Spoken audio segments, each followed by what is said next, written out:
أعوذ بالله من الشيطان الرجيم. بسم الله الرحمن الرحيم. يا بني إسرائيل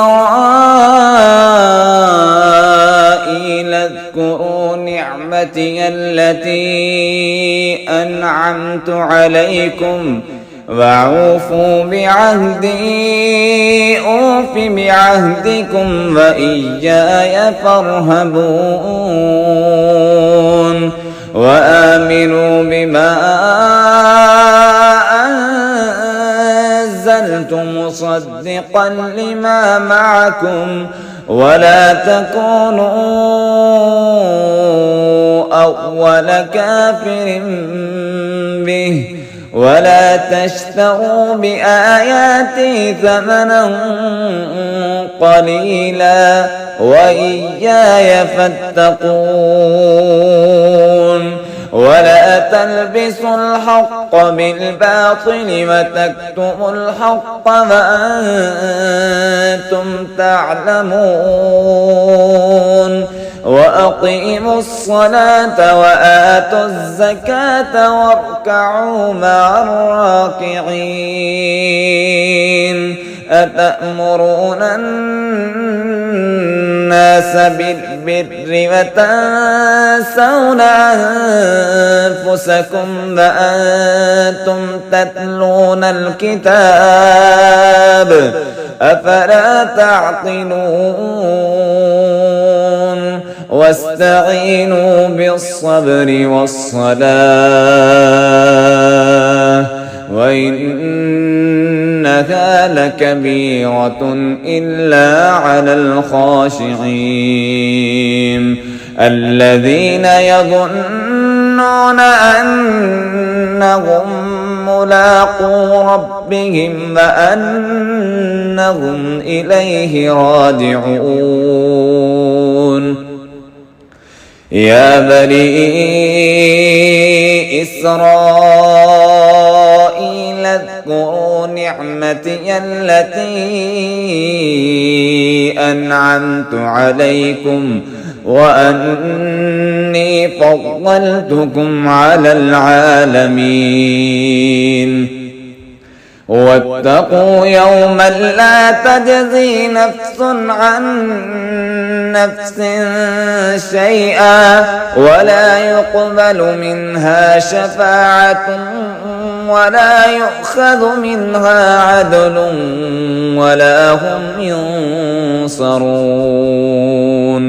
وإذ نجيناكم من آل فرعون يسومونكم سوء العذاب يذبحون أبناءكم ويستحيون نساءكم وفي ذلكم بلاء من ربكم عظيم. وإذ فرقنا بكم البحر فأنجيناكم وأغرقنا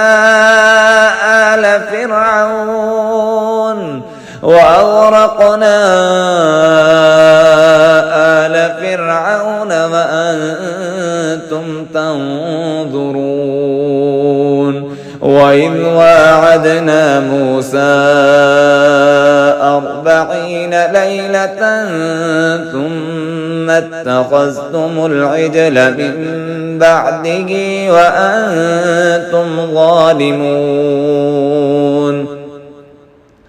ثم عفونا عنكم من بعد ذلك لعلكم تشكرون.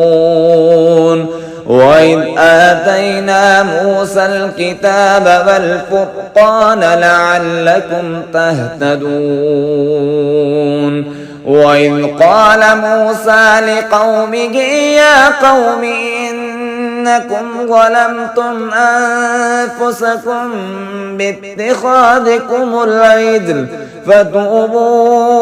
فتوبوا إلى بارئكم فاقتلوا أنفسكم ذلكم خير لكم عند بارئكم فتاب عليكم إنه هو التواب الرحيم وإذ قلتم يا موسى لن نؤمن لك حتى نرى الله جهرة فأخذتكم الصاعقة وأنتم تنظرون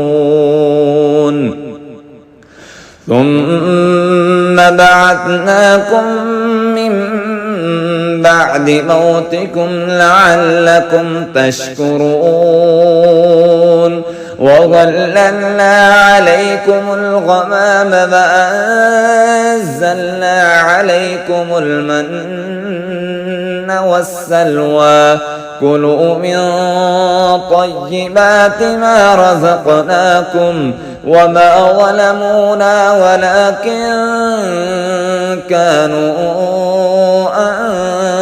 أنفسهم يظلمون وإذ قلنا ادخلوا هذه القرية فكلوا منها حيث شئتم رغدا وادخلوا الباب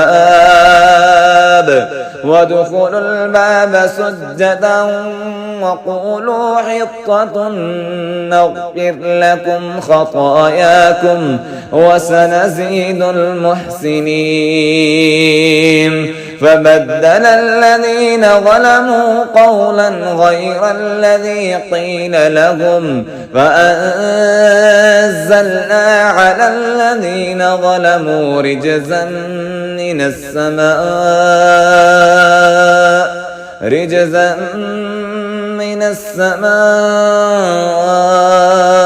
بما كانوا يفسقون.